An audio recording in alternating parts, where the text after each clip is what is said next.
Hello,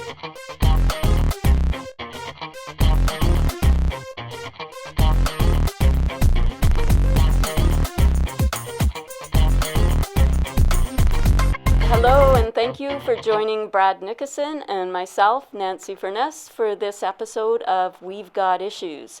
We've Got Issues is a nonpartisan, citizens-based forum where we look at issues of concern to Tri-Cities residents.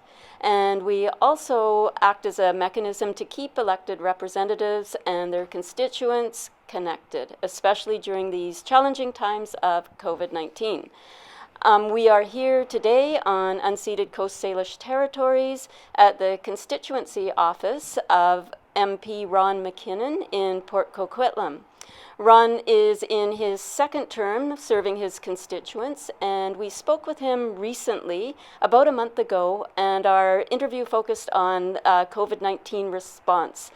This time we're back. The situation is changing rapidly. It's mid-November, and we've come to ask Ron to update us on the COVID-19 situation, and we would also like to learn a little bit more about Ron's role as MP and how he serves his constituents. Well, I'd also just like to reiterate once again that you'll notice that none of us are wearing masks here today. And that's because Brad and I are in the same social bubble. However, we are distancing. We are distanced more than 2 meters from MP Ron McKinnon, who is also not wearing a mask. So I think we'd like to thank Ron for joining us today, and we're looking forward to chatting with you, Ron. Well, thank you, Brad and Nancy, and Tri-City Community Television for doing this. It's a wonderful opportunity to have a conversation and to connect with people, as you say. It's an important thing to do. Thank you for taking the time out of your busy schedule to be here. I think the best place to start is probably with an update on the COVID-19 situation. And of special interest is any updates you can give us with respect to the vaccine. Do we have one in the works? Do we anticipate that it'll be distributed anytime soon? Anything you can tell us would be welcome news, I think. Well, happy to. And of course, we are on a second surge, if you will. We're spiking right across the country. It's quite serious. And it's time for us all to remember the discipline that we exhibited, that we lived back at the beginning of the pandemic, where we were very, very strict about maintaining our distances and staying home as much as we could. And I think that is critically important for us as individuals to manage the and to reduce the spread of the virus. Again, as before, the first goal is to keep the infections low enough so that we don't overwhelm our health systems. Once we start overwhelming our health systems, there can be consequent deaths and injuries for all kinds of other reasons, as we can't keep up to caring for people. But we're in pretty good shape apart from that. We know a lot more now than we did 7-8 months ago about the virus and how to treat it. Physicians know a lot more about how to treat the virus and what works for some people and what works for others. So different demographics, different age groups, different sometimes ethnic groups react differently to different kinds of things. So that's very important. There are, I believe, I think 7 vaccine candidates out there in the world, and we are engaged directly with several of them. We have signed, as a federal government, we've signed agreements with the manufacturers and distributors of all of those 7, I believe, to make substantial numbers of doses available to Canadians when the time arises. They're all in various phases of the approval process. Some of them are in phase 3. The one that we've heard about most recently, of course, is the Pfizer vaccine, which has indicated a 90% success rate. That data is being accumulated and on a rolling basis examined by Health Canada, as well as data from similar studies for other vaccines. So it does look like we will have a vaccine. It does look like we will have one soon, but it's not done yet. There's still an opportunity for these. There's still a chance that these things might not pan out. But when they do pan out, we have the government has finalized contracts with all the manufacturers and all the respective vaccines that they will be available to Canadians. They will be free to Canadians. They will be voluntary for Canadians. And they will be distributed to the provinces whose job it will be to distribute them according to whatever protocol is appropriate. One would expect that the most vulnerable would be prioritized depending on the vaccine and what the demographic requirements are. Having said that, there's also been a lot of development in terms of testing, and that proceeds apace as well. And as we get better tests and tests that are more easily administered, that's going to help us to manage infections. We hear a lot about fast testing. Fast testing can be quite problematic because if you take some of these tests, if you take them without, and you're not symptomatic, you have like a 30% hit rate in terms of whether or not they'll tell you the truth. So that's not really helpful. Once you've turned symptomatic, an 80%, 90% success rate makes them much more useful. So we have to be careful that the vaccine test, or the infection testing that's out there, it's not a silver bullet. They all have their limitations, and they have. But we're moving along. We know a heck of a lot more about the virus than we did. We have the best scientists in the world, top scientists in Canada, working on these problems, and the government is behind it all, supporting them wherever we can, and making sure that we will have enough doses for everybody when the time comes. Well, thank you. I think you answered a couple of questions I had about whether it would be mandatory. You're saying it's not, it'll be voluntary, and also cost, that it'll be free of cost to Canadian citizens. The one thing that I heard was the vaccine that's most advanced right now has some distribution challenges, that it needs to be kept at -80, I believe. Is there a plan in place to deal with that? Absolutely. So Minister Anand spoke to this briefly in a press conference just this past week. Certainly different vaccines have different requirements, and those are worked out. How to deal with those vaccines and how those requirements is worked out with all the health units, all the health agencies right across the country. They will know how to deal with them, and we have professionals actually doing that, not politicians doing that. And I think that's a real key thing, is we need to be listening to the science. We need to be listening to the doctors around how to deal with this. And I think that we've done very well at doing that. I think Dr. Henry has excelled at giving us outstanding leadership and advice there. And all of us, we have to continue to listen to people like Dr. Henry. We have to pay fervent attention to her recommendations and follow them very, very carefully, so that we can get past this second surge. And as we do, we will all get through it. Together. Together, absolutely. So we're well into our second wave now, and in some ways it seems that this is even more challenging than the initial onset of the pandemic. Are there plans to provide further supports or financial or otherwise to people that are faced with layoffs or closures of businesses? Absolutely. So, as the Prime Minister has said on many occasions and continues to do so, we will be there to help Canadians as long as it takes, and as in every way we can. We have been adapting our programs as time went on. The initial programs were put out very quickly and admittedly rife with gaps. And as we went forward, responding to people like myself and the MPs from all around the House, they were able to hear about those gaps and respond to them and close them and fix them. So as we've gone forward, those programs have evolved. So at this point, the initial emergency programs have been kind of been more regularized, and some of the deficiencies addressed and so forth. But we're not done, and it's not perfect, and we will continue to adapt as we need to do as we go forward. Say that within the next 24 months we have a vaccine and it's distributed, but there are people who are going to feel the effects of what's gone on in this first cycle for a long time. Do you think that we will be dealing with that in terms of finding relief for those people for a period of time, or will there be a time where it's just cut off? I think that yes, we will continue to do that.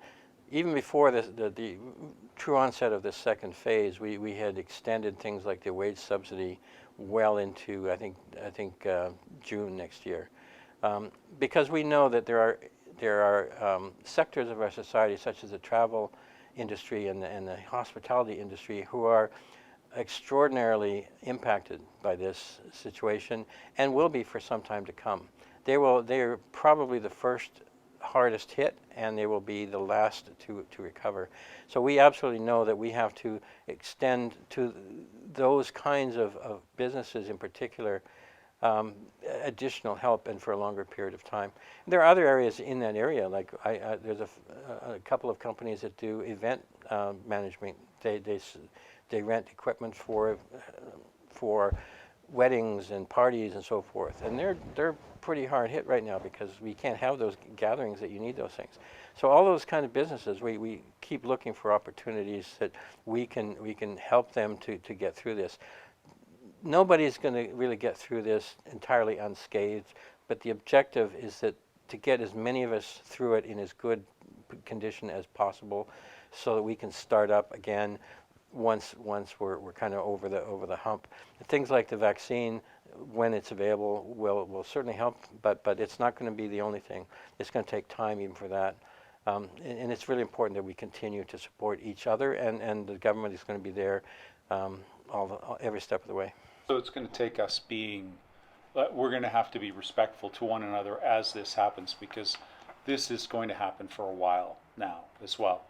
Your emphasis was on businesses, but will there be help for individuals and stuff like that? Like how is your government thinking about individuals in this case? And I only ask because you seem to emphasize business a bit, but there is that other side of the human side of it as well, the individual side of it as well. Well, I actually think that the focus on business is really a focus on individuals. We need to keep businesses around to keep jobs for people. So things like the wage subsidy, they're there to keep businesses connected with their employees, so that in the one case that the businesses are in better shape to kick back in and start business when the time comes, but also to protect, to support their employees. The real focus in all of this is the individual. Things like the wage subsidy are to help the individual to stay connected to the company, certainly to help the company stay connected to their employees. It's two hands of the same situation. And the same in the CERB, for example, for those people who weren't any longer connected to a company, or for whom their companies or their businesses were not able to operate, it was direct support for individuals.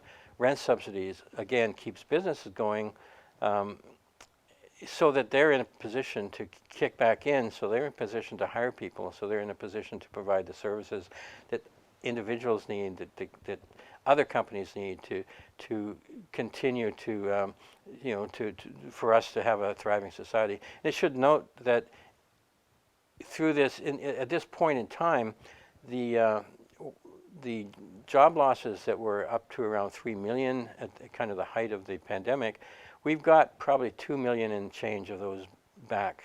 So the unemployment rate is dropping. We're not back to where we should be, but it shows that the kind of interventions we're taking to keep businesses afloat, to keep individuals afloat, is helping, and it's going to reduce the long-term impact of this on all of us.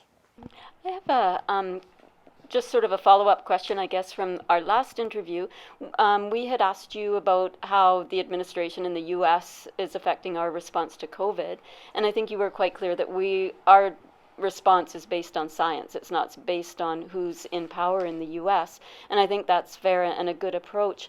But we're so tightly tied to the U.S. in terms of economy. You're saying that we're getting more jobs back now, but given that they're our biggest trade partners, do you think that COVID has or will change sort of our self-sufficiency or anything along those terms?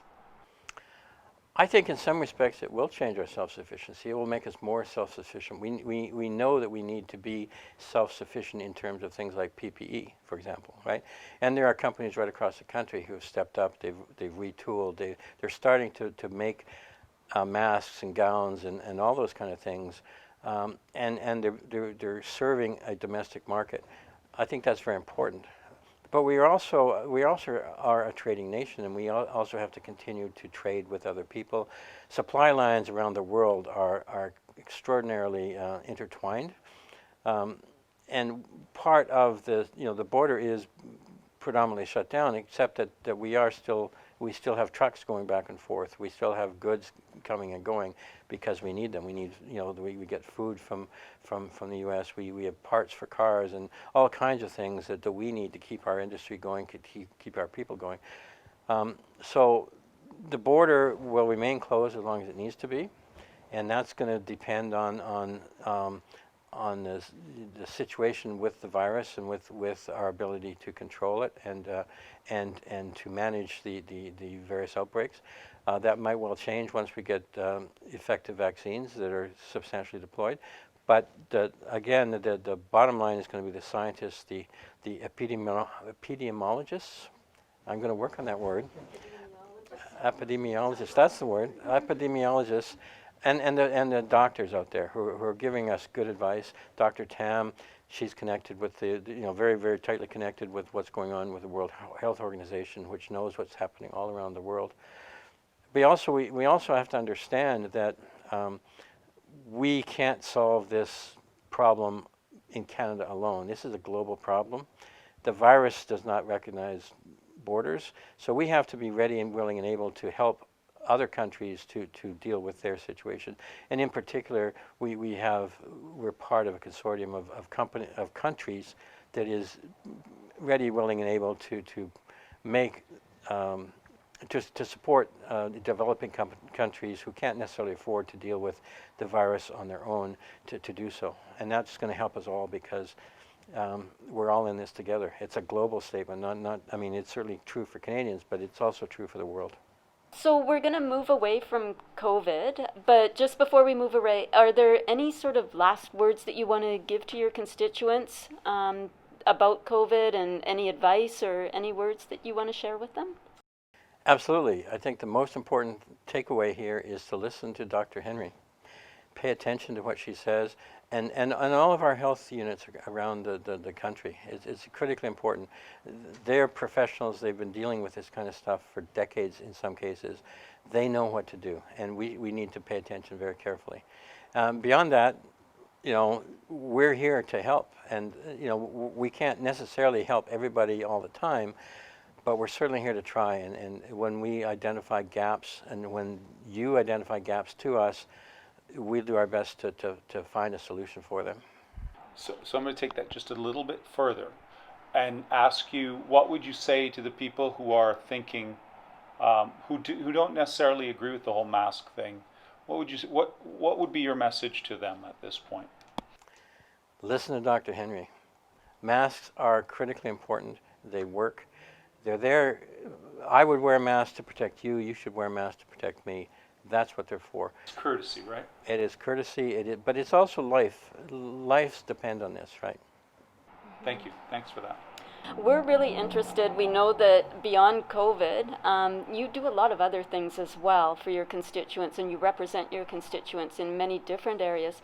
Can you just give us a very brief overview of what your role as a Member of Parliament is, and what your constituency office staff, what their role is? Well, let's start with my staff. So I have staff both here in the riding and in Ottawa. And we deal, particularly in the constituency, we deal with with things like immigration issues, residence permits, visitor permits, and so forth. But also people who are having problems with Revenue Canada and those kind of things. We're here for when things fall off the rails. We try to put them back on the rails, right? We can't override officials. We can't override, the law, but things sometimes fall off the rails. People make mistakes. Sometimes we can put them back on the rails and move them along, and that's very helpful to many people.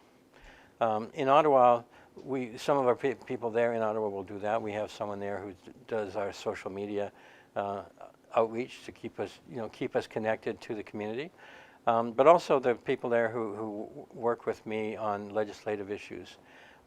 As you may know, I'm the chair of the Health Committee, the Standing Committee on Health.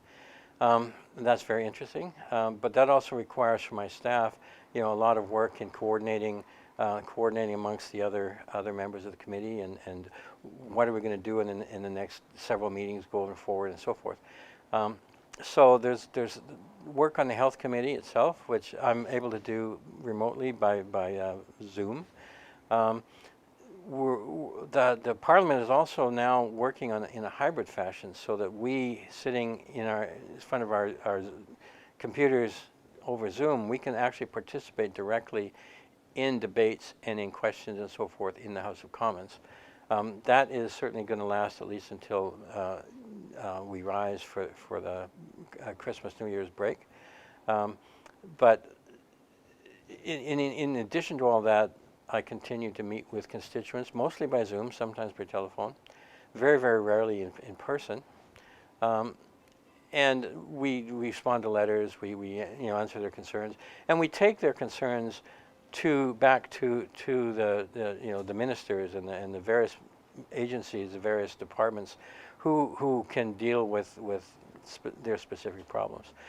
And I just want to circle back quickly to the Health Committee.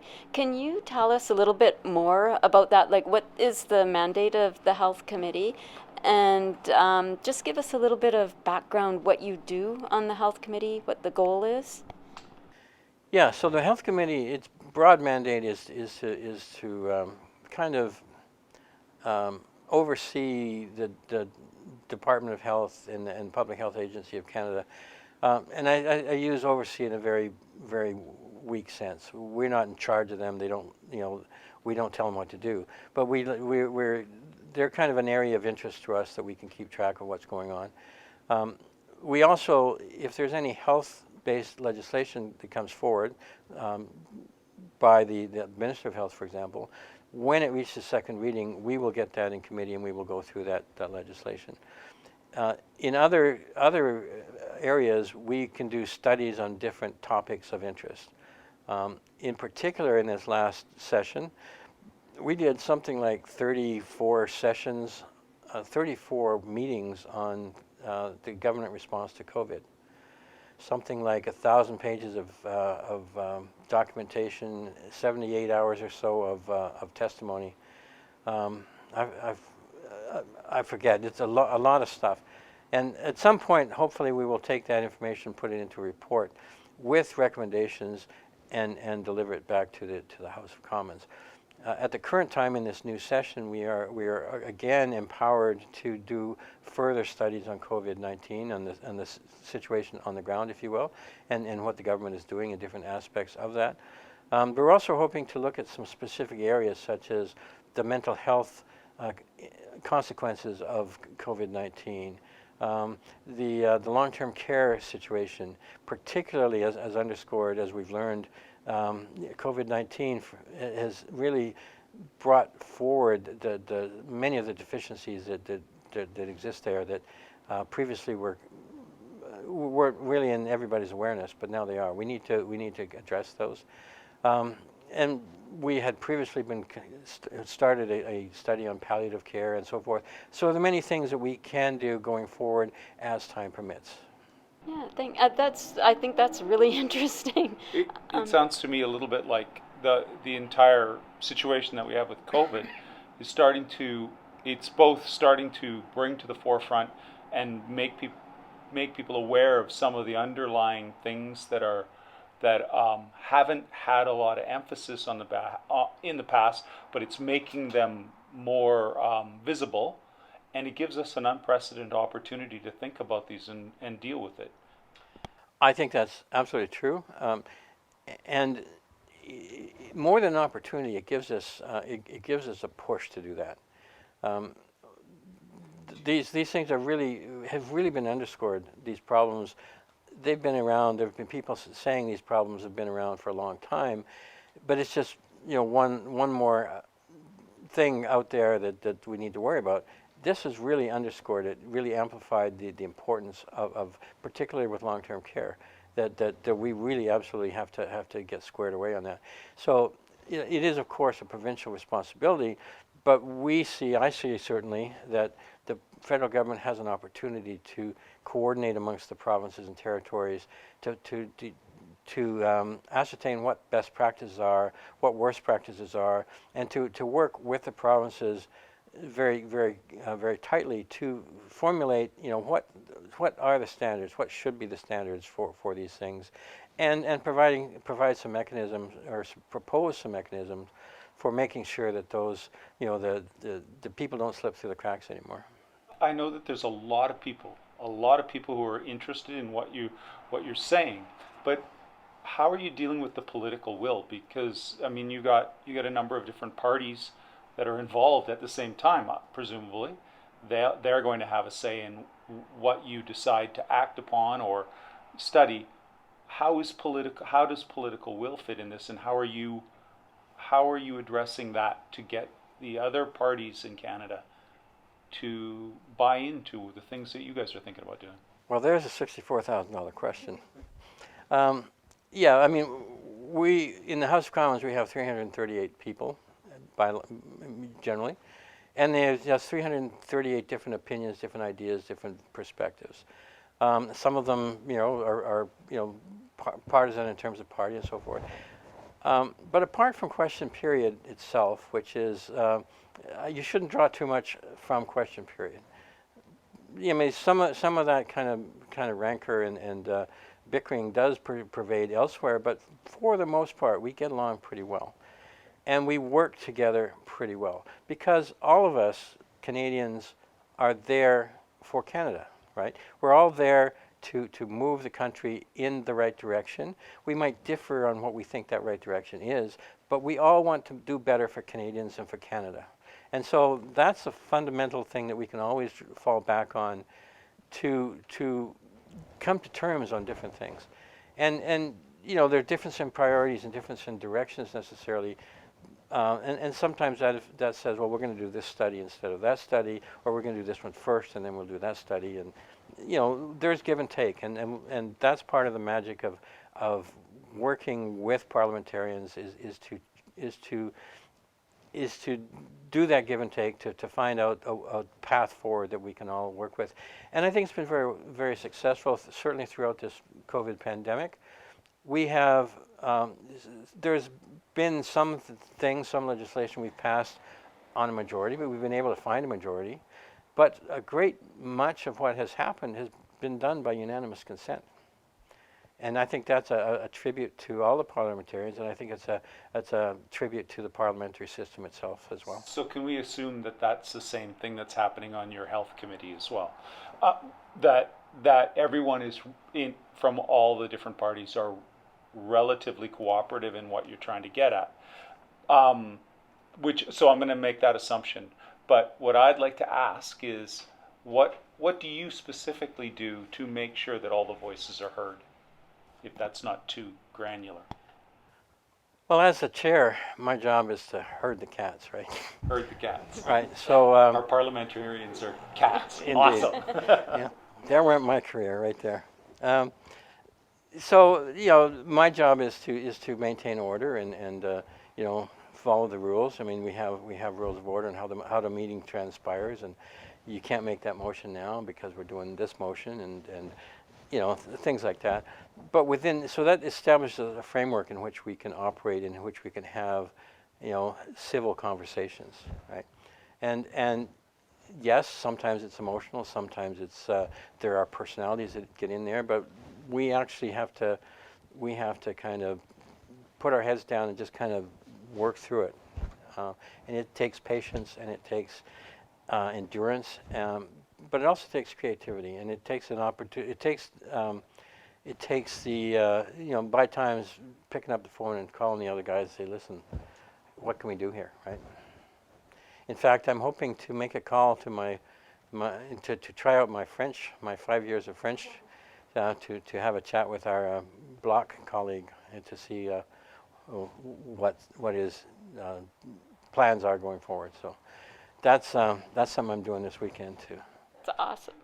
And I think when you work on the health committee, you're basically working for all Canadians. Can you tell us a little bit about what you think your most important contribution is specifically to your constituents in this area? Well, I mean, everything that we do, of course, matters to constituents. I mean, not specifically for the health committee necessarily. I mean, things like medical assistance in dying. Actually, that was Justice Committee. I was on Justice last time. Things like the Cannabis Act affects people around here. All those kind of things, they affect us. Changes, I continue to have discussions with the Minister of Health and so on around things like the opioid crisis and what can we do to resolve that. That matters here. That matters throughout the whole of British Columbia. And so these are all ongoing conversations that, you don't, things like the fisheries, changes to the Fisheries Act, the Oceans Protection Plan, all that stuff, as a member of BC Pacific Caucus, we continue to lobby, amongst ourselves to make sure we're on the same page with that, to reach out to the minister, make sure that she is, aware of our particular British Columbia perspective, and make sure that they understand in the cabinet that, how important those matters are to us here in British Columbia and here in POCO and here in Coquitlam. Okay, and you're well into your second term as our Member of Parliament for Port Coquitlam. What's left for you to accomplish? Like, what would you really like to see happen before the end of this term? World peace. Thinking big here. Yeah. There are so many things that are worth working on. For example, housing affordability, homelessness. We have adopted a goal of eliminating homelessness, I think within 10 years. Climate change. It's certainly a key element of what we want to do going forward. We want to, as we build ourselves out of the COVID-19 scenario, the pandemic, we want to find opportunities to advance our climate change objective, right? And things that maybe not have been possible, in the old way of doing things, as we reinvent ourselves and our society going forward, maybe it presents opportunities to do things differently, better, right? So there's climate change. There's certainly the opioid crisis, the fisheries, the health of our iconic species.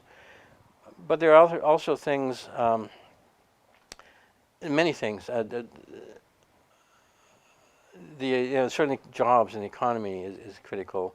There was one thing that was prominent in my mind before I started this. I'm going to have to come back to it. But there's so many things that we need to work on, that we need to put some time and effort into. It's not going to be finished in my term. It's not going to be finished in the next person's term, or whatever, right? A country is an ongoing exercise. As we proceed, we get new problems. We solve new problems. Maybe we fix the old ones. Maybe they just go away. But it's a process, not an event. And you had mentioned that there might be opportunities for changes to be made with respect to climate change. In this COVID, because of COVID, Can you give some examples of some changes that you think would maybe reduce our carbon footprint that have come about as a result of COVID, or things that we've learned through COVID? Absolutely. One of my favorite topics there is telework, telecommuting. And one of the things that has happened through this COVID-19 pandemic is people have come to accept remote work. Things that in my career as a data processing guy, I had to struggle with to be able to work from home, because managers like to see you in your desk.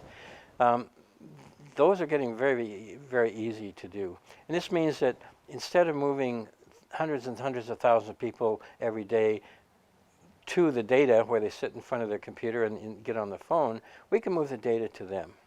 And I think that has enormous opportunities to reduce our emissions, to reduce our cost of transportation, to reduce the time people spent in commuting, but also to change the way we do things, so that so many things can be more effective that way. Which is not to say that we're going to get totally out of the business of meeting face to face with people, because we absolutely still need to do that. But there are so many opportunities that have been brought to light during the pandemic that were difficult, if not impossible, to do beforehand, but now are becoming accepted. We heard on the health committee, from an intensive care physician who said, look, some of our follow-ups can be done by Zoom, right? Before, we couldn't get regulatory approval to do that. We heard the same things from pharmacists as well. Some of our interventions could happen by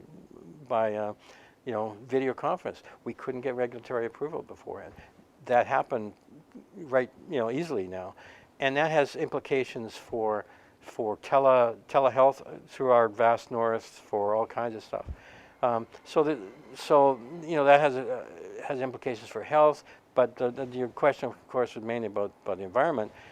I think that reducing the costs of travel, the time of travel, and the emissions is huge. We've seen that around the world now with the COVID-19 related slowdowns, how rivers have cleaned up and how the skies have cleaned up and so forth.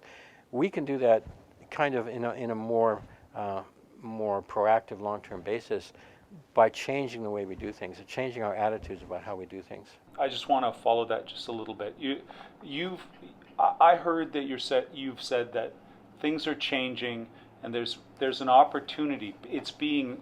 There's an opportunity for us to look at things differently now in this COVID period and do things differently. That's from you? Is that you have more experience with the people in Ottawa, the people who are higher up? Is that being heard there as well, and are you hearing them speak about those things as well? That approach to things? I am, absolutely. I think that was wired into our throne speech that we just had shortly ago. There is a willingness to build back better, right? To steal Mr. Biden's phrase, to build back better, and boldly. I think we need to build back better boldly. We have to be bold. We have to be willing to take a few chances to do what needs to be done. But we are seeing our society differently now with COVID. We're seeing our responsibilities to each other differently because of COVID. Masks, for example, is a prime example of that. How we need to see masks in terms of our responsibility to looking after our fellow citizens, right? I think that's for all of the bad that's come out of COVID-19, there are those kind of good things that have come out of it. Different perspectives on the world, different ways of thinking about things. I don't think it ever really hurts us to have our ideas shaken up and have our preconceptions and our prejudices shaken up a little bit. It lets us kind of maybe settle them down into a new order that maybe make sense, maybe make more sense, maybe work better. You brought up Joe Biden in the U.S., and we know what's going on right now with Biden being designated as the president-elect and Trump not stepping back at this point. Do you think that what's happened there, the division and the deep divide that we see in that country, is Canada immune to that sort of divide? What makes us different than the U.S.? Well, I think Canada has very, very good electoral systems. We have nationally, for example, we have Elections Canada. Canada establishes a consistent law, consistent regime for federal elections right across the country. Canada, and Elections Canada is professional and extremely qualified. In fact, they often consult in third world countries when they say, look, how do we do an election? The processes are tried and true. They have checks and balances, and I think that's really important. Without contrasting other countries, it is really and that sort of structure, that sort of consistency applies in all of our provincial elections as well. Elections BC is very well organized, very well managed, and the processes. I actually worked a couple of provincial elections as a poll guy, the guy who takes it, gives you the ballot, and who counts the ballots at the end. Their processes and practices are they've got checks and balances, and that applies all across the country. I'm very proud of our Canadian electoral system. I think it's very, very solid, and it's really up to us as politicians whether to how we do or not up to the electoral system. I guess maybe just a follow-up question to that is, with an intact electoral system, I think that's a very positive step. But there's still a deep divide in the U.S., even if their electoral system is fairly intact. In Canada, I don't think we see such a polarization. What does the Parliament of Canada or the Government of Canada do to bring people together, to bring Canadians together? Like, why don't we see such a severe divide here in Canada? I was just wondering if you have any thoughts on that. Between the people, right? Between the people, yes. Individuals. Well, I think there are some of those divides by times, but I think by and large Canadians are Canadians. Canadians are polite. They want to get along, and civil society, civil discourse requires us being polite, being able to talk to each other. And not yell at each other, being able to talk to each other and hear what everybody has to say. We're not going to agree with everybody. That's, I don't think that's even desirable. But what's critically important is that we can continue to talk to everybody. What I like to say about democracy is, democracy isn't about having your way, it's about having your say. So and if you succeed or fail, I mean, if you fail, you get to try again, right? And you can keep going, right?